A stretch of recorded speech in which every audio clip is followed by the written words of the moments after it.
हाँ जी, आपको कुछ चाहिए? नहीं नहीं, किसी का हेल्प चाहिए था। हो गया। सॉरी धीरू, तुम यहाँ क्या कर रहे हो? मैं किसी ने मिलने के लिए बुलाया यहाँ पर। उसने कहा है रही मत भाभी, फोन उठाइए, मैं आपके साथ। एक से भले दो। धीरू, मैं ना किसी खेल तमाशे के मूड में नहीं हूँ। ये सब क्या चल रहा है? शुरू तो आपने किया था ये खेल। क्या ड्रामा चल रहा है? हम बताते हैं। ये ड्रामा तो तब शुरू हुआ जब ने हमें बचाया। जब हम आपके कमरे में थे तब हमने कुछ देखा, अचानक से हमारे हाथ से ये जंग गिर गया। बाकी सब ठीक है। पॉइंट क्या है तुम्हारा? पॉइंट ये है हमारा कि जब हमने वो फोन देखा तब हमारे दिमाग में कुछ क्लिक हुआ। हमने अपने दिमाग पे जोर लगाया। फिर हमने ये सोचा कि जब आपके पास आपका पुराना फोन है तो आपको नए फोन की क्या जरूरत।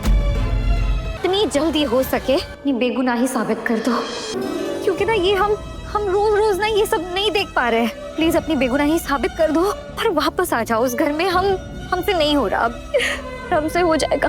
अब हमसे सब कुछ हो जाएगा। आपको हम पर भरोसा है, सब कर लेंगे। टीम विद्या का हक बिना हमारे इसका साथ दे रहे हो? इसने हमारा साथ छोड़ा ही कब?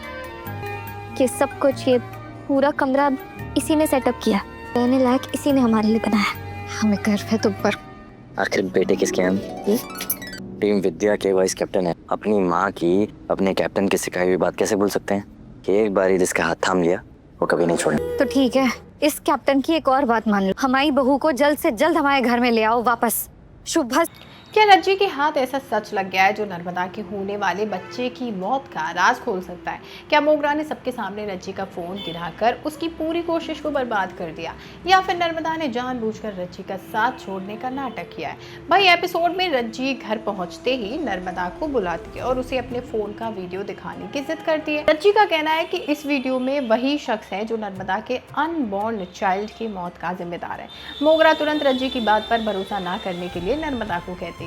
तभी पूरा परिवार जमा हो जाता है और महादेव रज्जी को घर में देखकर गुस्सा हो जाते हैं। वो विद्या से सवाल करता है कि रज्जी को घर में किसने आने दिया और उसे तुरंत निकलने को कहते हैं। मोगरा भी मौका मिलते ही रज्जी को बुरा भला कहने लगती है, लेकिन धीरज रज्जी के सपोर्ट में खड़ा हो जाता है और कहता है कि अगर महादेव ने वीडियो देख लिया तो उसकी सोच बदल सकती है। रज्जी बार बार नर्मदा से वीडियो देखने की रिक्वेस्ट करती है, लेकिन तभी महादेव उसे धमकी देता है कि अगर उसने घर की शांति खराब की तो उसे जेल भेज दिया जाएगा। सबसे बड़ा शौक तो तब मिलता है जब नर्मदा खुद कहती है कि मोगरा सही कह रही है, क्योंकि रज्जी के फ़ोन में कोई वीडियो है ही नहीं। अब रज्जी ये सुनकर हैरान रह जाती है और मोगरा उसका फ़ोन ज़मीन पर फेंक देती है।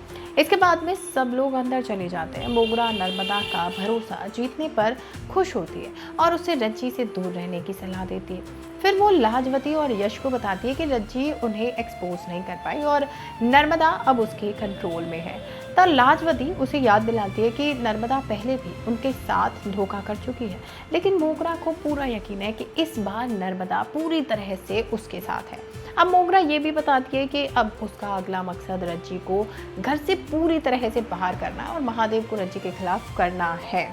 उधर रज्जी अपना फ़ोन ठीक करने की कोशिश करते हुए टूट जाती है। उसे सबसे ज़्यादा दुख नर्मदा के भरोसे के ख़त्म होने का है। ऊपर से महादेव की जेल भेजने की धमकी और पूरा परिवार उससे नफरत करता है।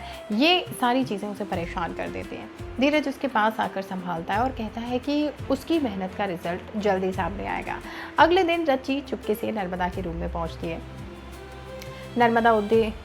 नर्मदा उसे तुरंत जाने को कहती है और जेल की धमकी देती है, लेकिन रज्जी कहती है कि वो बिना जवाब लिए नहीं जाएगी और पूछती है कि नर्मदा ने उस पर भरोसा करना क्यों छोड़ दिया है।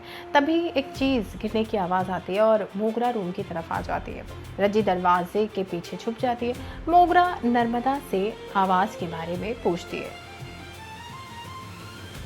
लेकिन नर्मदा बात टाल देती है। मोगरा के जाने के बाद रज्जी नर्मदा से पूछती है कि उसने मोगरा को उसके बारे में क्यों नहीं बताया। तब नर्मदा कहती है कि जिसने उसके बच्चे की जान ली है वो उसे बहुत बड़ी सज़ा देगी। तब रज्जी हैरान होकर पूछती है कि फिर उसने उसका नाम सबके सामने क्यों नहीं लिया। तब नर्मदा उसे वहां से भेज देती है। विद्या भी रज्जी को मोगरा के सामने आने से रोक देती है। रज्जी विद्या को देखकर मुस्कुरा देती है और अपने रूम में लौट आती है। अब उसे नर्मदा और विद्या के बदले हुए बर्ताव में कुछ तो अजीब नजर आ रहा है। रज्जी समझ जाती है कि शायद ये दोनों कुछ छुपा रहे हैं और अब उसने उनका असली सच जानने का तरीका ढूंढ लिया है। तो क्या रज्जी को अब पता चलने वाला है कि नर्मदा सच में मोगरा के साथ है या फिर उसका ये सबसे बड़ा नाटक है।